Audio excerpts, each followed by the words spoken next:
Hi everyone. My name is Britt Romstad. My pronouns are she, her, and I'm ACME's Executive Director of Experience and Engagement. I'd like to start by acknowledging the traditional custodians of the lands and waterways of Greater Melbourne, the people of the Kulin Nation, and recognise that we are located here today at ACME in this cinema on the lands of the Wurundjeri people. I pay my respects to elders, past and present, and warmly acknowledge all First Peoples here with us today. So, I'm really delighted to be here this afternoon to moderate what I'm sure is going to be a very lively and challenging conversation about future audiences with this incredible bunch of panellists who have each done a lot of work in this space across a range of contexts. The pitch for our session this afternoon tells us that over the past decade, the audiences of cultural institutions have been changing, sometimes slowly, sometimes all at once, and yet there is some inertia to contend with when keeping pace with the demographic and behavioural changes in our communities. And the idea that this is inertia, which is an interestingly passive word, is something that I think we'll all poke at a little bit this afternoon. As Seb reminded us yesterday morning at the start of the symposium, arts and culture have the potential to provide us all with reassurance, to provide connection with others, and a space to hold difficult conversations. And culture is the glue that can hold our communities together or pull them apart. And at a moment in history when we're really seeing a profound challenge to social cohesion, the work of connecting people is really urgent. And yet, the research shows that while we've seen these really widespread demographic changes in our communities, broadly speaking, arts audiences remain persistently white, educated, middle-aged, and more often than not, they're from non-deaf and non-disabled communities. Both attendance and creative participation in the arts decreases with household income. So if we're prepared to put aside for just a moment the principles of cultural equity, the understanding that everyone has a right to participate in arts and culture and enjoy the rich experience these afford, this persistently uneven participation points to, I would suggest, a bit of an existential problem for publicly funded organisations whose value is really only demonstrated when a broad and diverse group of people have access to their benefits. As we'll discuss over the next hour or so, what our future audiences will look like will in no small way be determined by whether or not organisations, from the very small to the large, are willing and able to make the widespread structural changes necessary to create space for different voices. Power really sits at the heart of this conversation, and this is a conversation that is actually much less about audiences and the things we need to do to them or at them to acquire them, as it is about the changes we need to make to our own organisations in order to create genuinely safe spaces that are ready for diverse and representative mix of human beings. Today we'll discuss a range of organisational practices, many of which have been developed outside the boundaries of larger cultural organisations, in the artist suburbs, in community arts organisations, and within a more flexible festival model that demonstrate inertia is actually not an inevitable response to this wicked problem. These stories will show us a clear direction, I think, and demonstrate that when we're prepared to create space for shared agency and shared outcomes, when we replace inertia with intentionality, positive change is actually possible. So, with that said, let me introduce you to this panel. We have with us today, so I'll go in the order I have sitting next to me. Fiona Tuomy is next to me, and Fiona is an award-winning screenwriter, director, producer and developer working across storytelling genres and platforms. A proud disabled woman, Fiona is recognised as a leader in the design and delivery of disability-led screen and arts sector development programs and has worked in leadership and education roles in the screen, arts, literary and disability sectors. Currently, Fiona works at Arts Access Victoria as Manager of Digital Innovation and Artistic Director of the Other Film Festival. Next to her, we have Dr. Anne Kershaw, who is a Senior Lecturer and Course Coordinator with the Arts and Cultural Management Program in the Deakin Business School. Anne continues to investigate collaborative practice and organisational change in the arts and creative sectors, and today she's going to share with us some of the insights gained from a project she's currently working on, which looks at changing arts organisations to diversify audiences. We have Jade Lillie, who is known for her work as a leader, an executive, facilitator and specialist in community and stakeholder engagement.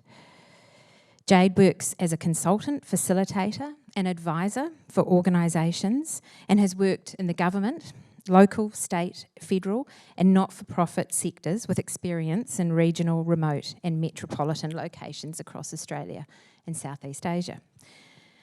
She's worked in intercultural environments for 20 years, and the second expanded edition of the book she's edited, The Relationship is the Project, has just been published. It's hot off the press, right? There it is.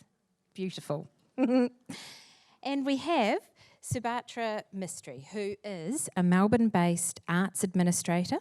She's strategic lead for arts and culture services in one of Victoria's fastest growing local government areas, the city of Casey.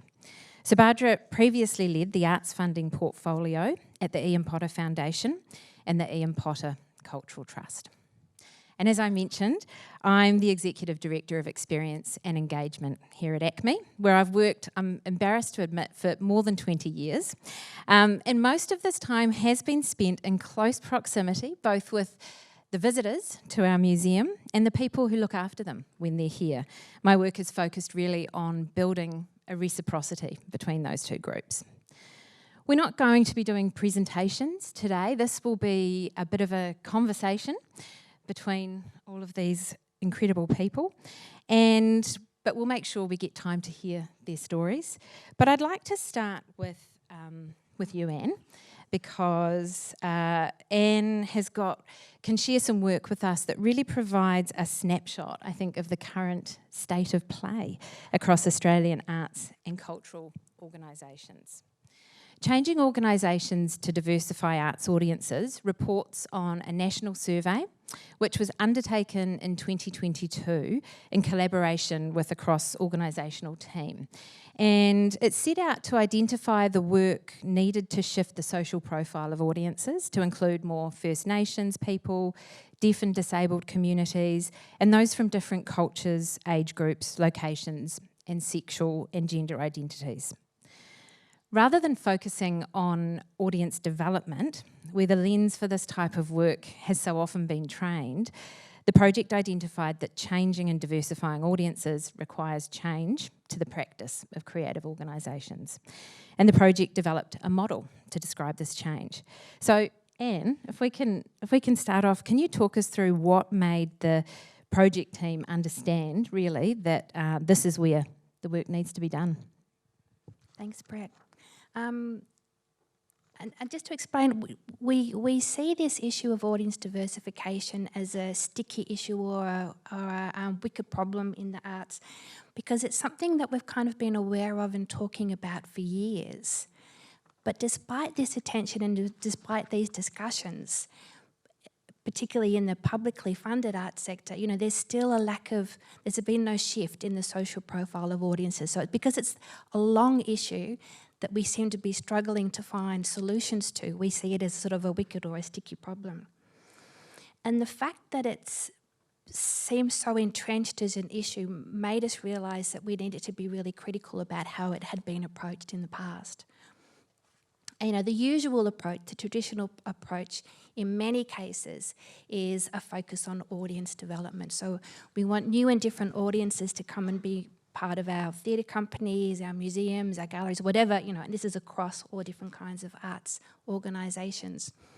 We want new and different audiences or people engaging and participating in our work, therefore we need to be doing audience development work. And what comes from this attention to audience development is it kind of puts the issue and the problem, if there's a problem, onto the audience. So, you know, audience development thinks about the motivation, the ability, the capacity of an audience to be engaged in what you're offering. Often it's based in education programs, so it's about teaching people to be interested and engage in the arts. And all this is, you know, all this puts attention and focus and lays the issue with the audience or with communities. And if you kind of flip that, it's like, what's the organisation bringing to this relationship? And, you know, what we've come to through our research is a sense that it's actually organisational practice that rules in some audience members and then at the same time excludes others. It's about organisational practice and what that contributes to the relationship. We're not the only people who brought an organisational focus to the issue. We build a lot, for example, on the work of Bob Harlow, who comes from the US, but certainly thinking about audience diversification, not from an audience development perspective, but from the organisational perspective is still fairly new, is still fairly unusual. And what we can now bring is we've got 5+ years of research in an Australian specific context to what organisational behaviour, what organisational practice brings to audience diversification. So part of the project, well, one of the, I guess, the outcomes is the development of your model for change. So do you want to tell us a bit about the model that came out of this work? Yep, I can do. I know that we're a discussion panel and I'm just going to do that dreadful academic kind of thing. Can I throw to a slide, please? Just to be visual rather than paint a picture in words. So this is, we call it, it's an 8-task model, and it's the model that we think audience-centric practice looks like. It's a sequential process, it's a dynamic process, it's not that we start at task 1 and we move through to task 8, but this is essentially what's underpinning our research here. So we see that there's 8 tasks involved in being audience-centric, and there's 8 tasks in the work an organisation's likely to do if it's going to be successful engaging diverse audiences and engaging new audiences. So just, it's there nice and big on the screen for you, but you know, task 1 is actually recognising that this is an issue and that your organisation needs to change and the sector needs to change. Task 2 is about you know, having a target audience. Who is it that you want to engage in this work and so on? And I won't talk through it all because it's there in front of you, but it's 8 tasks, not necessarily sequential, it's a dynamic process, but this is the organisational practice that we think is needed to diversify your audiences. And then we've also identified in this that for each of these tasks, some organisations might be embracing this kind of work. That is, you know, for each of the tasks, some organisations absolutely are out there doing amazing things. Similarly, there's some organisations that we think for each of these tasks might be actively or passively avoiding this kind of work, and then there's a whole lot in the middle who are either confused, learning still, might not have the resources, might not have the skills, or are half-hearted about it. So there's a whole lot. So we acknowledge that the terms are kind of clunky still, but we have a sense that there's leaders, avoiders and adapters of this work. So that's our 8-task change model. I do like those words. I am interested in finding out, and perhaps you can tell us, are there some organisations or types of organisations that are better at this than others? So, I mean, yeah, talk to us about whether or not leaders, adapters and avoiders are kind of, if that's a clear-cut journey for some organisations. So what we've done, one of the big first phases of this research was we did a big national survey, as you mentioned, back in 2022. So we did a survey of arts organisations across the country. We worked with Creative Australia, who, along with the Ian Potter Foundation, are one of the funders of this work. We worked with state and territory arts bodies as well. We worked with a number of peak bodies, and we were thrilled to work, for example, with Amaga, helped us roll out this survey. Our survey was supported by over 180 arts organisations, all different sizes, locations across the country, and we had responses to the survey from over 1,000 arts workers. What we found from this is that organisations are generally adapters of this kind of work. So maybe if I could go back to the first slide again, and I'll just, from my notes here, let you know what we found in the survey. We found from the survey, so across the board, most organisations are adapters, so not quite sure what's involved, still skilling themselves up, might not feel that they've got the resources, might be half-hearted about this work, we're not sure. This is our further investigation.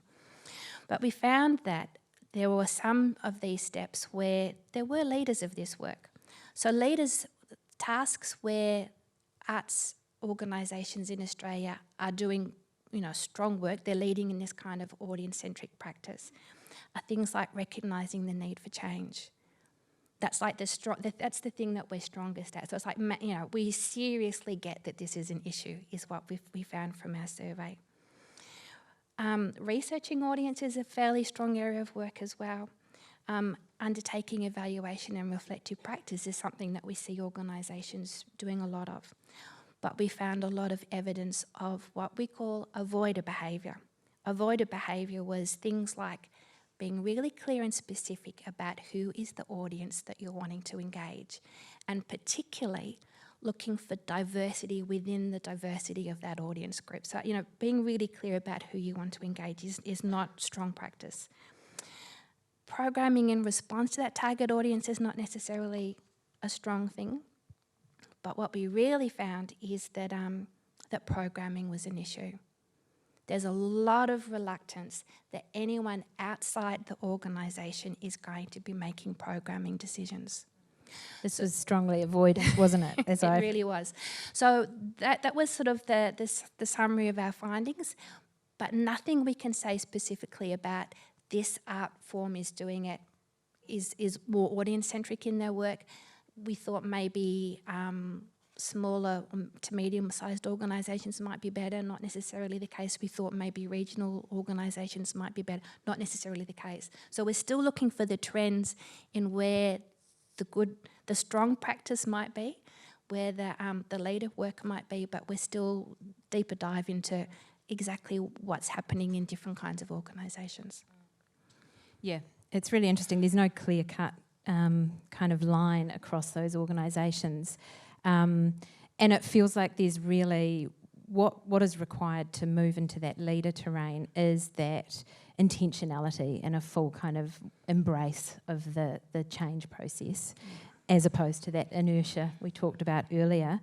And while we can say there aren't clear patterns, we have seen evidence, and Jade, I'll kind of throw to you. We've seen evidence of small to medium-sized organisations moving the dials really in making sustained change. And I'd love it if you can talk to us. You spent a number of years as the director and CEO of Footscray Community Arts, and during that time the organisation changed radically. So can you tell us a bit about the work you did there and what came out of it, what you learnt from that? Thank you. Hello everyone, and just acknowledging traditional owners of the lands we're gathering today. And I always am reminded that we have the real privilege of talking about a thing called culture, which is really from the longest living culture in the world, and what an incredible privilege to sit here and have conversations about it in relation to the ways that we work.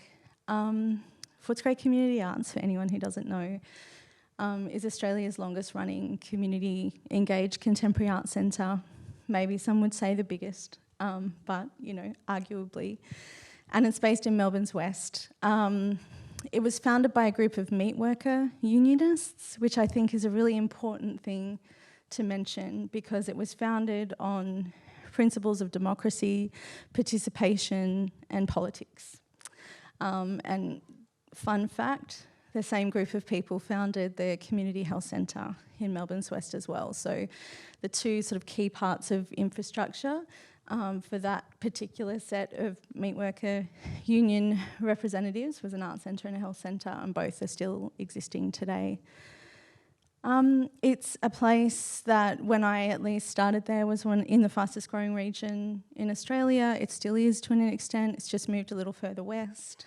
130 different cultural groups, 150 languages, 30% of the Victorian Aboriginal population resided there, and 20 to 25% of people were either born in or from South or Southeast Asia. So I guess in a lot of ways, everything we did had to honour, respond to and elevate that context. And truly, I mean, I think you asked me to think about what projects happened there, but for me, Footscray Community Arts was the project, and everything we did was one piece of work. But the most important thing was saying yes when other institutions were saying no, and being really clear about who we were engaging and thinking about who we were relating to and with everything that we did. It's an extraordinary place, and I think Claire Reddington yesterday, it was such a great presentation if you're here, Claire, talked about stewardship, not ownership, and that fundamentally is really how I felt about my time there as well. The opportunity to just really respond and reflect and enable and support what other people wanted to do and fight hard to make it possible. And what were some of the things that you did that you could see really making positive change? Advertising in the local paper. Yeah. Tell us about that. The moment we started advertising jobs in the local paper and programming in the local paper, more people started coming through the doors who we'd never seen before. The moment we set about intentionally increasing diversity within the team, we saw that reflected in our audience base almost automatically, almost immediately. And, you know, quite often people are promoting programs and things on billboards or online or in Arts Hub and such, which are really important platforms. But actually, what's the thing that goes into people's letterboxes, whether they own that house or they don't, whether they have a computer or a laptop or they don't, is that little, you know, dirty local newspaper that has every single thing in it. And so the moment we started to do that, we saw a real shift. So we talk about innovation in such a sort of broad and exciting way, and actually I think sometimes innovations are also back to basics. So that was really one of the things that I'm proud of doing, and something that I think really resulted in a lot of change. I think it was also just back to that initial point around being really aware what other organisations were saying no to. It's like, oh, we're not ready for that idea, or that idea doesn't belong here. You know, I spoke, every artist that wanted to speak to me I spoke to, and quite often, and particularly artists of colour, would say, no one's ever really heard my idea out in full. Like, it's such a good idea, let's see if we can do it. So I think it is about that saying yes and being very clear about what you are agreeing to, saying yes to, and elevating in the context of what you're being offered and what you are responsible to, because ultimately that place is in service of the communities. I think every institution, place and organisation is. That's what we're here for. We had, in the lead up to this, we had some interesting conversations about audience and how we talk about audience and the relationship with the audience and the organisation, and I guess problematising the kind of hard boundaries between us and our audiences. And you shared with us that when you were at Footscray Community Arts that you banned the audience engagement strategy and audience development strategies. Talk to us about that. I think I only banned petting zoos and racism, but I definitely encouraged everybody to stop talking about audiences and start interchangeably using words like community as artists, participants, visitors, residents. Because I think by using the term audience, we're othering people. I'm an audience member, you're an audience member, everyone in here is an audience member. We also work in this space, we're also artists. But actually, if we think about communities, we think about relationships, we have a different approach then. And I guess at the time, I used to think about curating as like a present.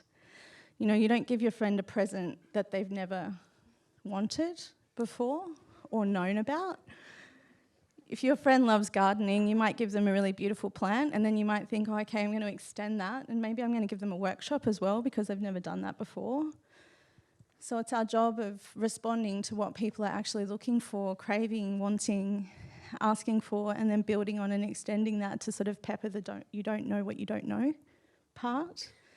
And I don't know if anyone's heard of the great book, not this one, obviously, but Donna Walker-Coon wrote a book called The Invitation to the Party, and it's fantastic. And it really talks about the fact that it's based in the US, and she did a lot of work in welcoming Black American communities into institutions. And she really talks about the institution having to think about everything being like you're welcoming someone to your home for a party. You know, if your friend doesn't have the internet, you're not really going to send them an email. You'll give them a call, or you'll find a way to get to them to make sure they feel invited. And then when they get there, you're not really going to just leave the door open and hope someone walks in. If they've never been to your house before, you'll welcome them at the door. You'll say, hello, thanks for coming. And then when they come inside, there's spaces for everyone, spaces to sit down, a space for people with kids, a space for the kids, a space for people to, you know, be in whatever they need to be. You'll cater for all the dietaries. You'll do all of that. So you think about the people that you've invited to your party. And I think about that, and I thought about that every day when I was at Footscray. It's like, if we're a party, how are we making sure that people feel invited? How do we make sure they know? And party preparation is key, isn't it, really? So so from there, you have done obviously a lot of different things, but the relationship is the project is there, sitting there. So tell us a bit about this project. The relationship is the project is a term that I coined for my sins, I think. It's the title that's going to haunt me for the rest of my life, personally and professionally. People, the relationship is the project. This is how I thought about work at Footscray. And every single week, people would ask me questions like, how do we work better in First Nations contexts? Or how do we reach refugee and asylum seeker communities? Or what does duty of care mean? What's the role of a festival? So over the time, I just collated those questions. And then when the time came, had the opportunity to commission a whole range of people, including the wonderful Carolyn Bowditch in the front here, to write from a lived experience of what that means. Carolyn's excellent chapter on access and ableism calls us to great action. So the book really came from that. It was what do people want to know? And the reason why it's a book, I guess, is because I used to always get asked for texts as well, because people wanted to read to learn. And I had nothing to offer that wasn't an academic, with respect, text. And no sort of text that had been written by practitioners. So it was really important that it was a practitioner-led text, some of whom are academics, of course, but have a practice, and it really came from that sort of practice wisdom. And then COVID happened. What a blip. That continues. And on the other side of that, I thought, well, I wonder how much of it has changed, actually, because everything is around community engaged practice. So invited everybody to revise their chapters, the ones they'd already written, because I thought, what have you got to add? What's changed? What's different to what you wrote in 2019 to 2023? And so that happened, and then we were able to commission 12 new works. Also, Seb, thank you for your great work. on squads and swarms and online digital engagement. So a lot of the new works are around digital engagement, disaster recovery, responding to crisis, reworlding, relational aesthetics and things like that. And then one of the most important parts of this book is that the national reading age in Australia is year 8. So really working with people to get those chapters as close to that as we could, so that this could actually be read in a high school environment, or people who were, you know, at the very beginning of their practice, as well as, you know, people who just wanted a really simple starting point to know how to work better with communities. Jade also makes it accessible to learning disabled, neurodiverse people as well. Yeah, so we hope it can be an audiobook too, where all the contributors read their chapters, or, yeah.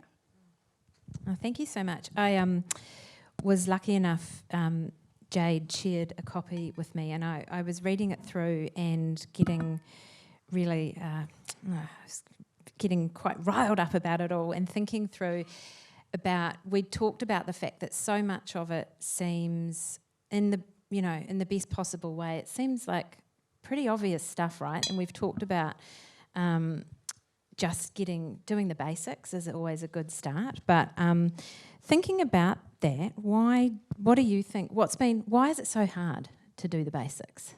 Jade, tell us. I don't think it is hard. I think it's a choice. Yeah. And that's the elephant in the room, actually, is that when we talk about the avoiders, it's an active decision. Because once you know something. I'm not saying it's not difficult. I mean, everything good is hard, right?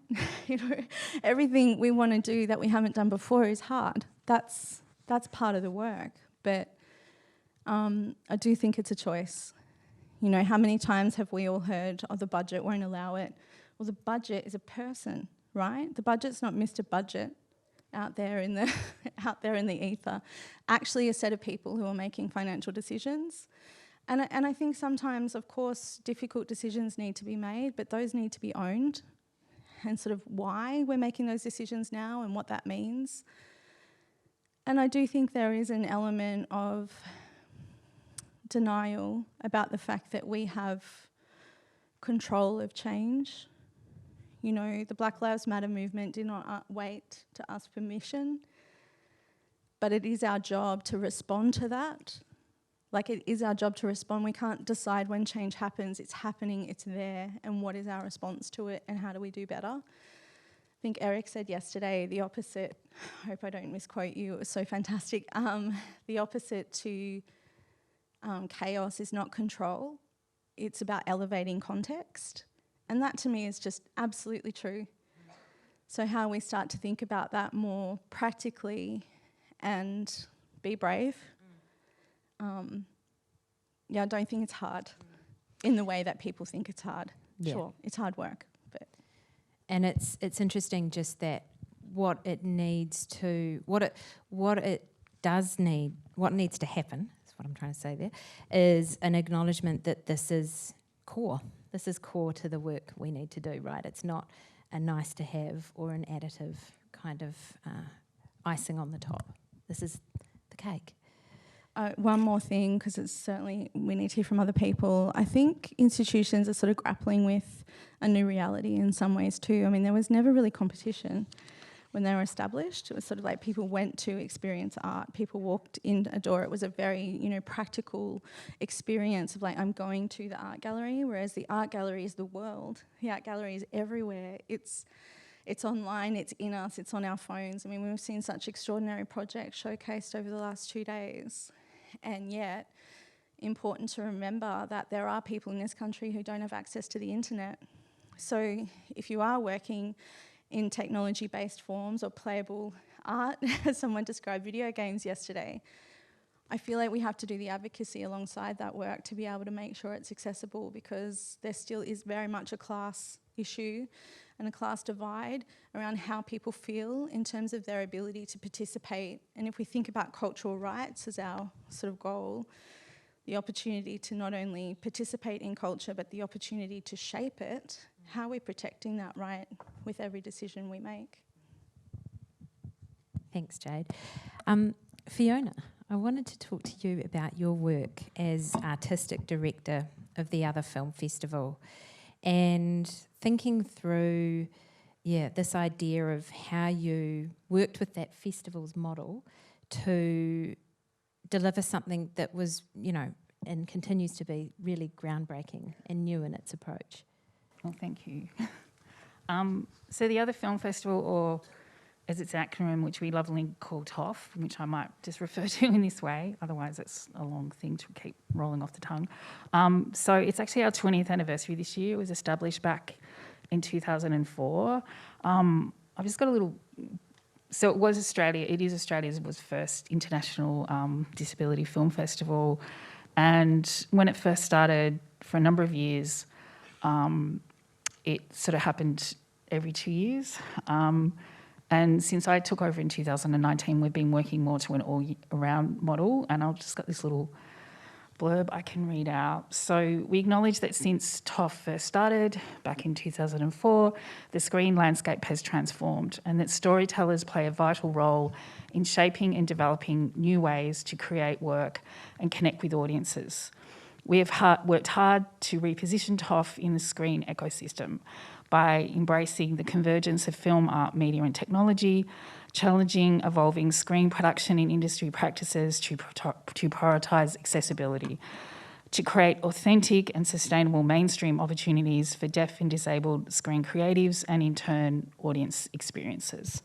And practically how we do that, we have 3 streams. So we have the screening, industry and community streams, and that's all underpinned by a global standard of universal access.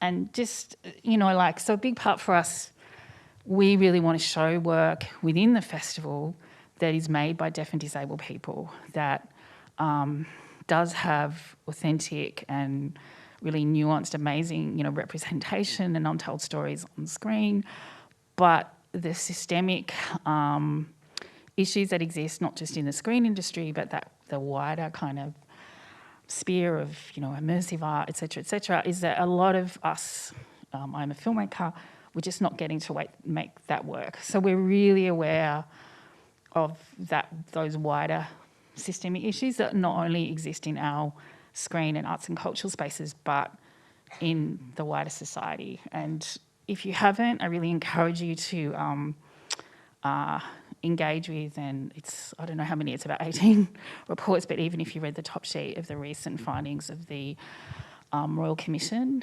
into disability, it's got quite a long name, hasn't it, Caroline? But it's really the neglect and the abuse, and it's like, I suppose I'm trying to say we're not working, us, but all of us are not working in a vacuum. Yeah, it comes back to that context, doesn't it? Yeah. With the festival, to talk to us about the festival here at ACME and working with a partnership model, I guess we've talked a bit about in our previous conversations about partnerships and how they can work and support some of this work, although they're not always straightforward. But tell us about the partnership and what things worked well and what things were harder in delivering the festival. Well, this has been, and I think Seb acknowledged this, an event we had late last year, but, there were a lot of long conversations for a long time between ACME, TOF and AAV, Arts Access Victoria. So for the last 2 years, we've actually been working very directly and have presented a screen program on ACME Cinema 3, which is your streaming platform, which is it's powered by Shift 72, which is an amazing, which is a streaming platform that many of you may know in terms of it was one of the evolutions that happened because of the pandemic. So the big film festivals from Cannes to South by Southwest, they needed this technology sort of existed, but it got fast-tracked, so MIFs,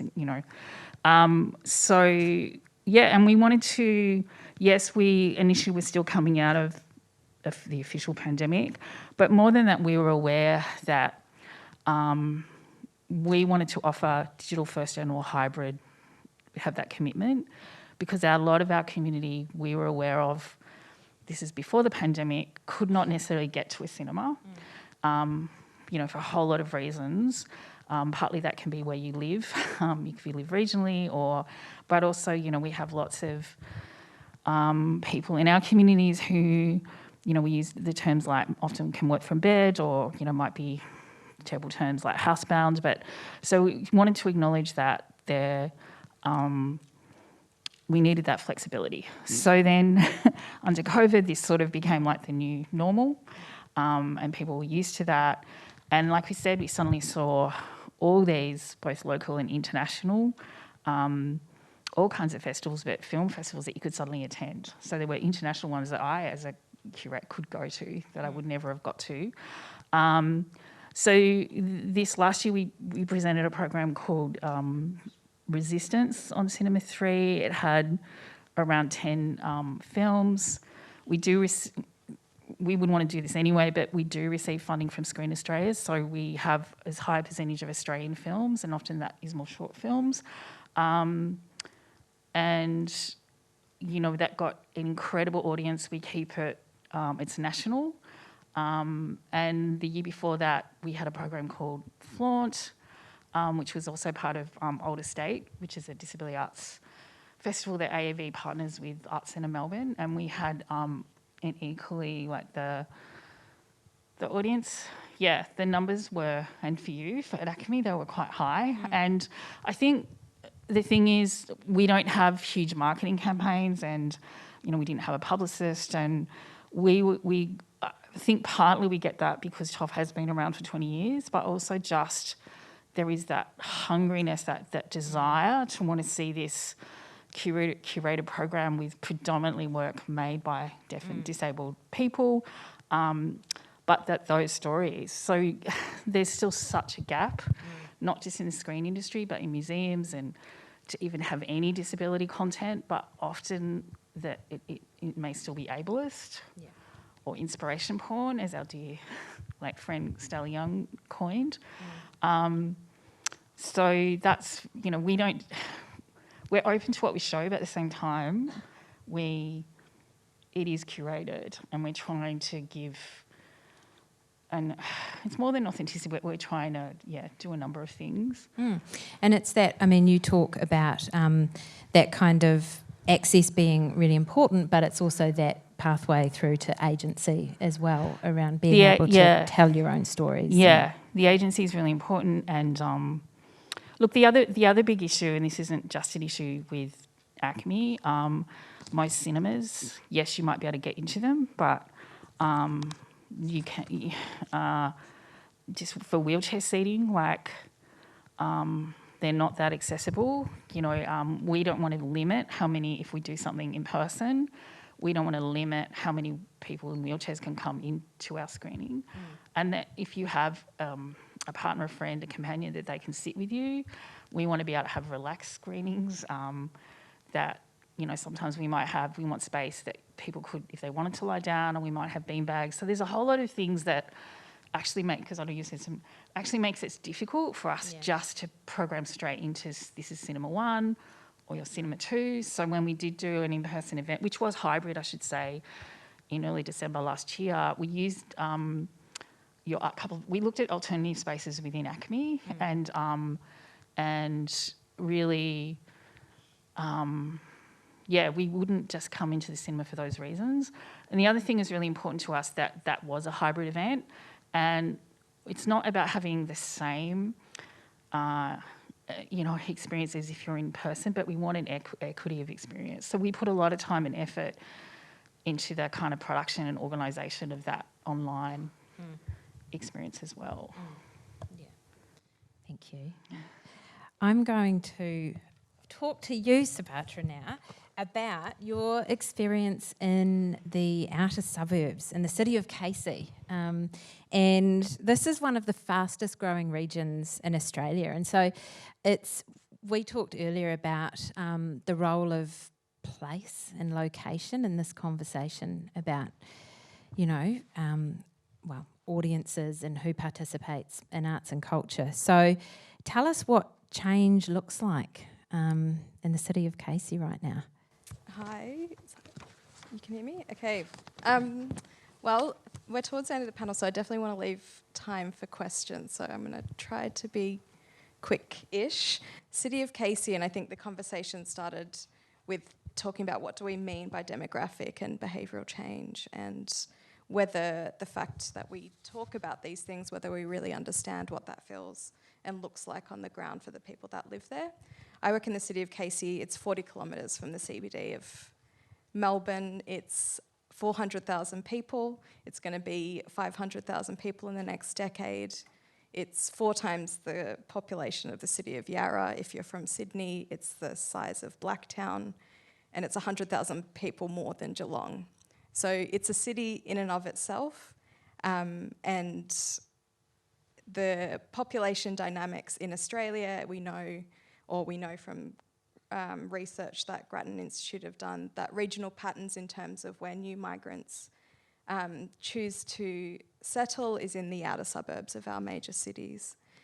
So that means in my community, it's Afghan, it's South Asian, Sri Lankan and Indian, it's Chinese, and it's the second largest First Nations population in Metro Melbourne, and I think Jade rattled off some statistics, but the populations of our city are changing, and that has implications for what our major cultural institutions have to say to people who live so far away from where they are. And I think there's a really vibrant conversation around the relevance of programming, but I think spatial equity, people having access to arts and culture within the built environment of their neighbourhood is a question that I feel like is less, exercised in these conversations in arts and cultural institutions. And I think, we talk a lot about the distinctiveness of Melbourne and of Australia as these multicultural places, but if we're talking also about the inertia, what does it mean if we don't fully understand the dynamics of, people who live in the suburbs? We have had really interesting conversations in the lead up to this about the tension between what happens inside and outside of arts and cultural institutions. And can you tell us a bit about that rise of the DIY culture that you've talked about, and partly in response, I guess, to not being included? Yes, so I think maybe it's worth saying, yes, we're very far away, but yes, local government that I worked for recognised that culture was a really important part of people's well-being, and so there was a Vic Health report that was written in 2013 that acknowledged that. We're a big sports local government, but from this report they decided to build a big performing arts centre, which is called Bunjil Place. And that building, and I saw one of my colleagues in the room, opened at the end of 2017, but it's a new institution, and it's a new big institution that doesn't...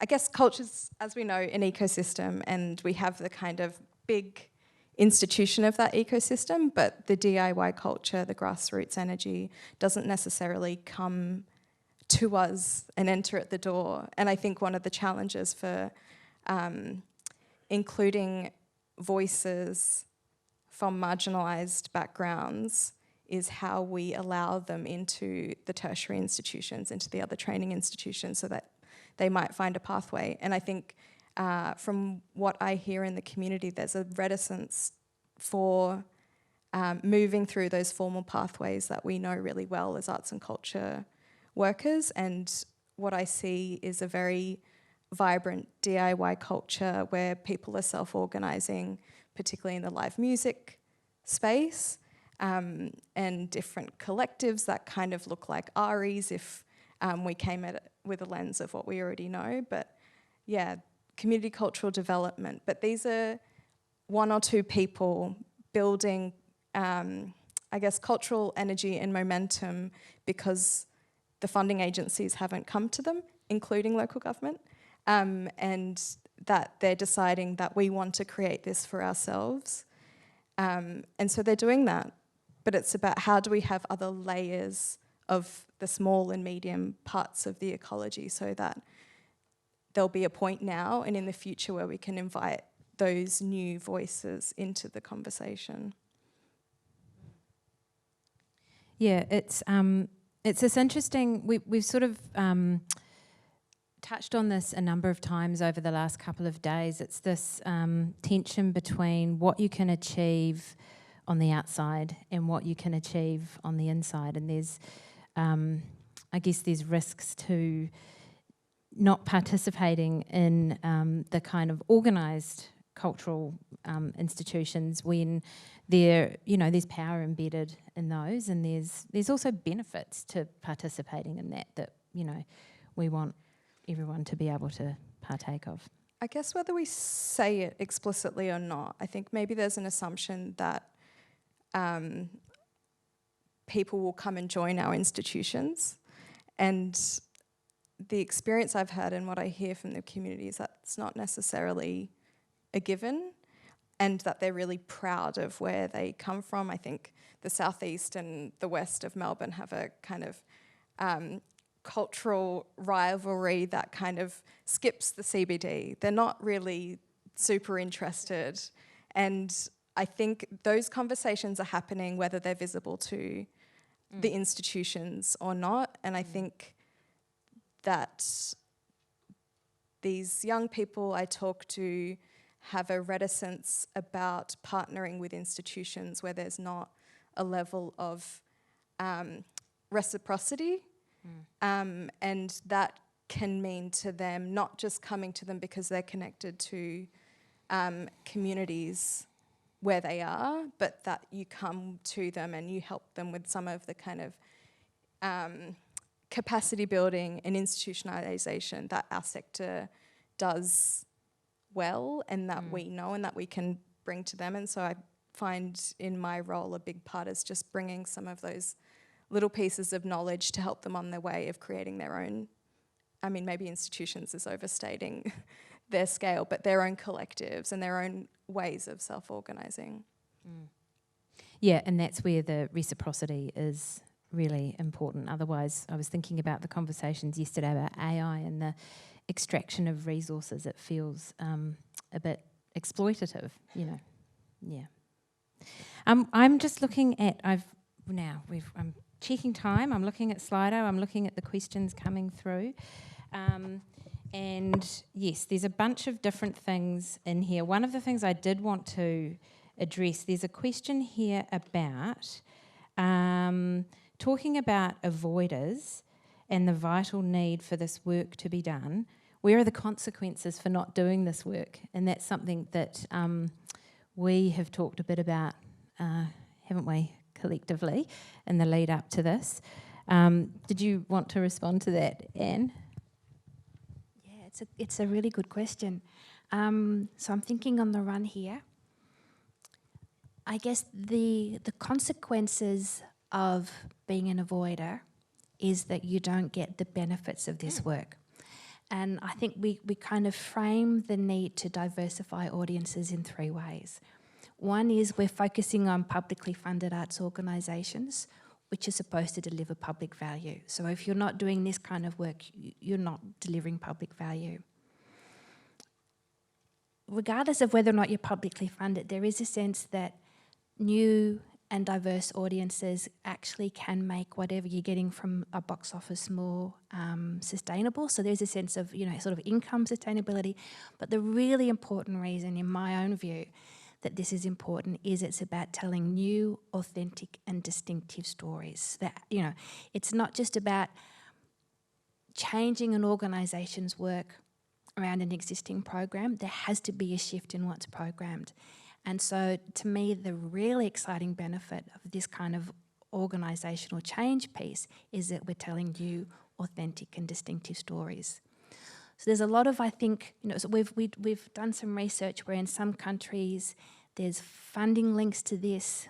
So the UK, for example, this kind of practice might be linked to funding outcomes. In Australia, it's a bit more of a sort of opt-in thing if you think about government policy. But it's keeping things authentic, distinctive and innovative is I think the benefits. And then the other aspect is if you don't engage, you're going to become irrelevant. Yeah, there is that relevancy piece, yes. exactly.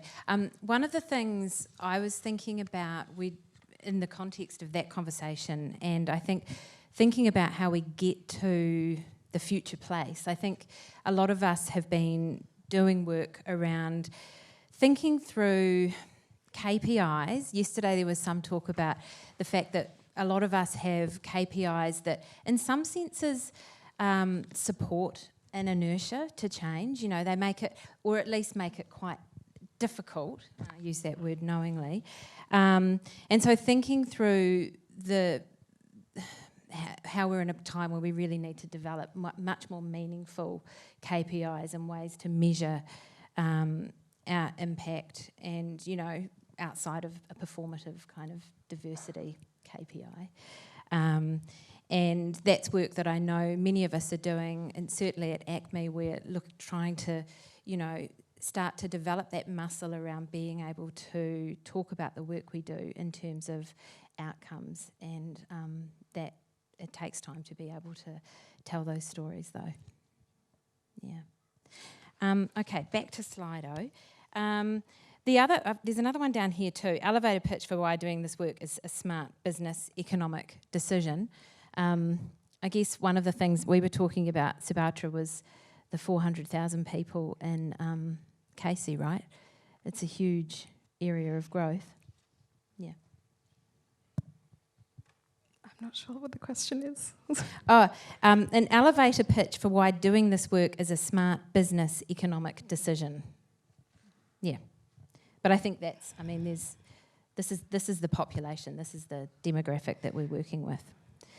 I